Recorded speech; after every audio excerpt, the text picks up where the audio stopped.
Welcome to our second session, where we consider Jesus as our shelter, our security.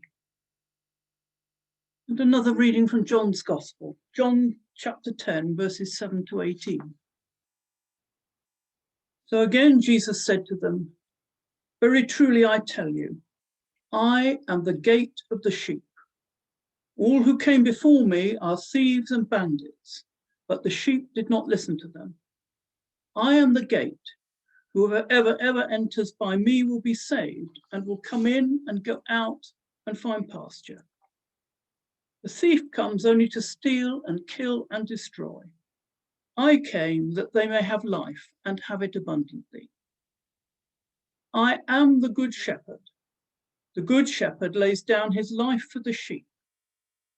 The hired hand, who is not the shepherd and does not own the sheep, sees the wolf coming and leaves the sheep and runs away. And the wolf snatches them and scatters them. A hired hand runs away because a hired hand does not care for the sheep. I am the good shepherd. I know my own and my own know me.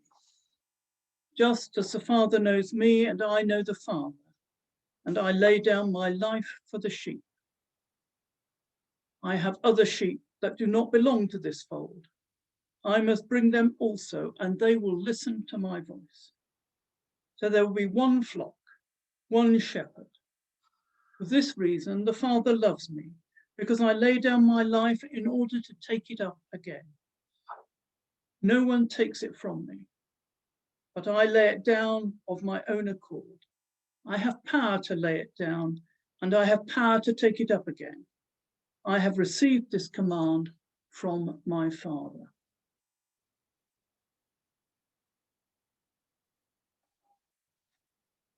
The Jews didn't understand the meaning of the story of the Good Shepherd, so Jesus took it and applied it to himself. He began by saying, "I am the gate."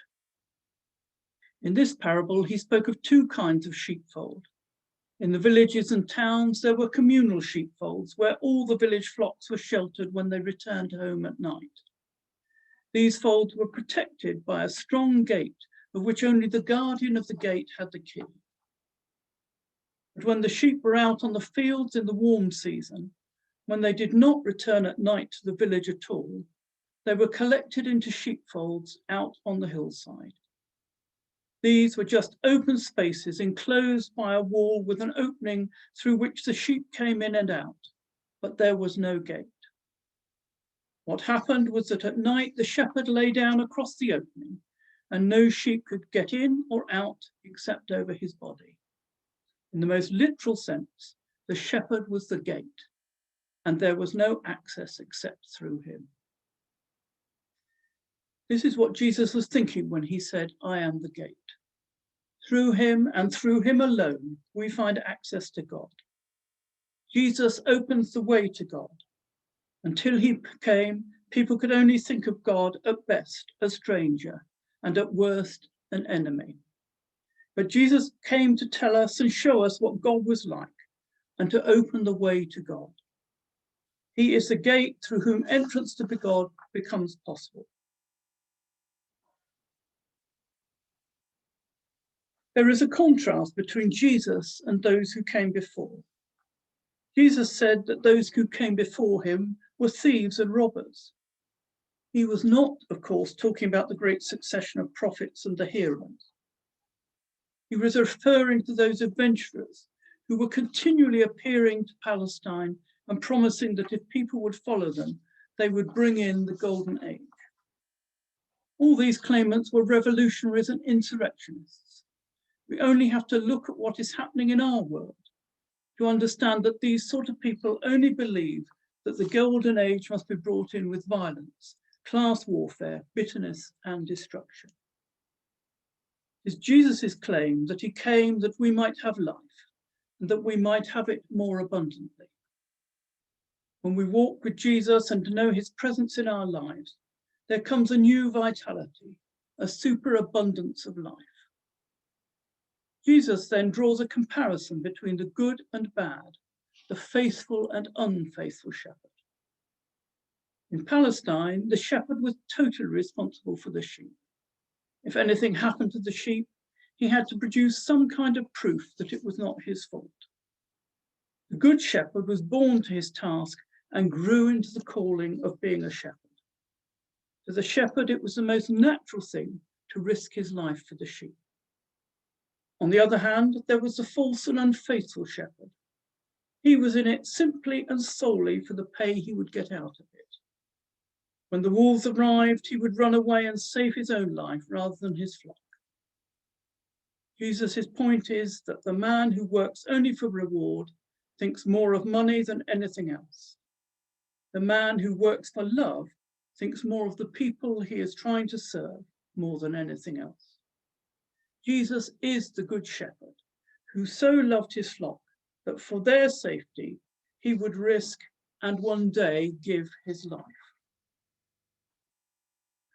One of my favourite feelings is to be inside on a rainy, blustery day and knowing that inside my shelter I am safe, dry and warm. This kind of shelter is essential for any kind of journey. We need to know at the end of the day, when we collapse weary from the day's activities, we have somewhere safe in which to rest. The sense of safety is vital to our well-being. If we know that we have a haven into which we can retreat while the rains beat down and the winds howl around us and the thunder crashes, we can not only survive, but face the storms with more courage and determination. Our Bible passage on one level is very like the passage we looked at in the first session. Jesus is the means by which we can gain entrance. But it's not the only meaning here. When we add it to the Good Shepherd saying it, it becomes that Jesus, as the gate, provides safety for those inside. If you've ever watched a film that involves the siege of a great castle, then you'll know that the most crucial part of the safety of the castle is its doorway. A strong, secure door will keep all those inside safe from their attackers outside. Jesus, the door, welcomes us in, but also keeps us safe once we are in. This is no imprisonment. The unfortunate connotations of doors is that they can serve to keep us in against our will, as well as others out. And in fact, one of the challenges for those seeking to keep others safe is where to draw the line between safety and infringement of liberty. A brief glance at the political complexities involved in counter-terrorism, identity cards and the like can tell you that. Jesus, however, is our place and means of perfect freedom. He is the door to guide us from danger, but also encourage us to come in and out to find nourishment. Jesus models for us, and indeed offers us, safety balanced with freedom, security with independence, sanctuary with true liberty. We all need in our lives to find this balance that gives us a sense of home without locking us in, a place to rest without undermining our confidence to face the world out there. The shelter that Jesus brings gives us refuge from life's storm, but does not expect that we will stay in that haven forever. Safety functions on all sorts of levels. In many ways, a sheepfold is a good image for the kind of safety that Jesus brings. It provides a sense of home, protection from the dangers around, and a place in which to find rest. There are many other biblical images of safety that also speak powerfully of the kind of safety we find in God. In the Old Testament, there is an ancient tradition about cities of refuge. If people kill someone, there are laws of limited revenge, an eye for an eye, etc., that allowed their punishment. So if they killed someone, they too would die. If, however, the killing was accidental, then perpetrators could flee to one of 6 cities of refuge, where they would be safe from revenge, so long as they stayed there. This idea influenced medieval ideas about refuge, which allowed people to claim refuge in churches. Our modern society places a high premium on being risk-free in order to avoid legal action. Jesus, however, was prepared to risk his life in order to save ours. Does this mean that he lacked security, or did he find his security elsewhere? The contrast that Jesus makes between employer and the owner is as relevant today as it was in the first century. It's only when something belongs to you that you're prepared to risk your life to save it. Even the most dedicated employee will find it hard to risk everything for something that belongs to someone else. Jesus' care for us means that he is prepared to go to extreme lengths to ensure that we can find sanctuary. The challenge to each one of us is whether we are prepared to accept the sanctuary he offers, or whether we prefer safety of a different kind.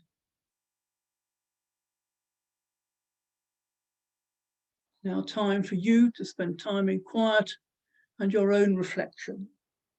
And again, I have provided some activities and thoughts which might help you if you have nothing that you immediately want to think of doing.